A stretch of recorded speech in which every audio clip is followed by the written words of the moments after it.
ఏపీలో సామాజిక పింఛన్ల పంపిణీపై ప్రభుత్వం స్పష్టమైన మార్గదర్శకాలు విడుదల చేసింది. ఏపీలో కూటమి ప్రభుత్వం అధికారంలోకి వచ్చిన నేపథ్యంలో సామాజిక పింఛన్ల పంపిణీ ప్రక్రియ ఎలా ఉంటుందోనన్న అనుమానాలు ఉండేవి. వాలంటీర్ల ద్వారా అందిస్తారా, సచివాలయ సిబ్బందితో పంపిణీ చేస్తారా, బ్యాంకు ఖాతాల్లో జమ చేస్తారా అన్న అనుమానాలు ఉండేవి.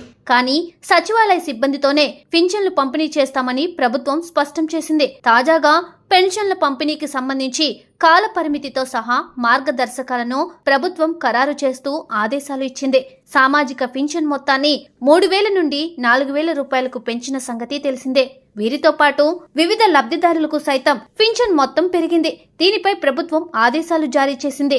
వృద్ధాప్య, వితంతు, చేనేత, కల్లు గీత కార్మికులు, మత్స్యకార, ఒంటరి మహిళలు, చెప్పులు కుట్టే వృత్తివారు, ట్రాన్స్జెండర్లు, ఏఆర్టీ ఆర్టిస్టులకు 3,000 నుండి 4,000కు పింఛన్ మొత్తం పెరిగింది.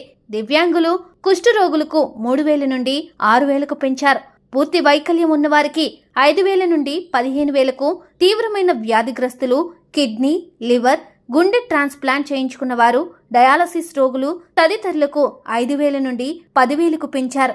జూలై 1న మొదటి రోజు లబ్ధిదారులకు పెన్షన్ అందించాలని ప్రభుత్వం స్పష్టమైన ఆదేశాలు జారీ చేసింది. ప్రతి సచివాలయ ఉద్యోగి 50 మందికి చొప్పున పెన్షన్ అందించాల్సి ఉంటుంది. ప్రతి ఇంటికి వెళ్లి పెన్షన్ మొత్తం అందించాలని ఆదేశాలు వచ్చాయి. పెంచిన పెన్షన్ మొత్తం ఏప్రిల్ నుండి అమల్లోకి వస్తుందని, జూలై నెల 4,000తో కలిపి మరో 3,000 అందిస్తామని ప్రభుత్వం స్పష్టం చేసింది. ఈ నెలలో 7,000 అందిస్తారు. వచ్చే నెల నుండి 4,000 రూపాయలు అందించనున్నారు. గతంలో వాలంటీర్ల ద్వారా అందించేవారు. ఇప్పుడు సచివాలయ సిబ్బందితో అందించేందుకు ఏర్పాటు చేస్తున్నారు. ఇక హెచ్ఐవి బాధితులకు, ఇతర రాష్ట్రాల్లో చదువుకుంటున్న దివ్యాంగ విద్యార్థులకు బ్యాంక్ ఖాతాల్లో నగదు మొత్తాన్ని జమ చేయనున్నారు. ఎట్టి పరిస్థితుల్లో జూలై 2 నాటికి పింఛన్ల పంపిణీ పూర్తి చేయాలని ప్రభుత్వం స్పష్టమైన ఆదేశాలు ఇచ్చింది.